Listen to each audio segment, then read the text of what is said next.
Hi. So Maha Kumbh Mela ఇది ఒక పవిత్రమైనటువంటి కార్యక్రమం.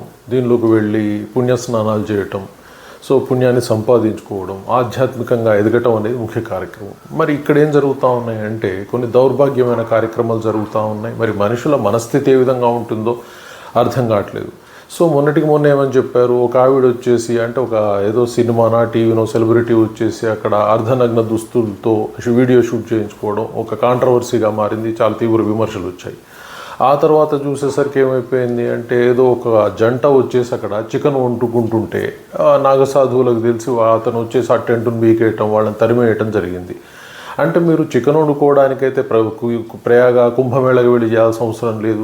వీడియో షూట్లకు వెళ్ళేసి అక్కడ అసభ్యంగా ప్రవర్తించాల్సిన అవసరం లేదు. అవన్నీ కూడా మీరు మామూలుగా రొటీన్గా చేసుకునే పనులే. ఇంట్లో మీరు చికెన్ వండుకొని తినండి, హోటల్లోకి పోయి తినండి. కానీ ఆధ్యాత్మిక కార్యక్రమం జరిగేది, ఆధ్యాత్మిక కుంభమేళా జరిగేటువంటి స్థానానికి వెళ్ళి అక్కడ మళ్ళీ చికెన్ వండుకోవాలన్న దౌర్భాగ్యమైన ఆలోచనలు ఎందుకు వస్తున్నాయి మనుషులకు అర్థం కావట్లేదు. అలాగే అన్ని మిగతా కార్యక్రమాలు కూడా అలాగే ఉన్నాయి.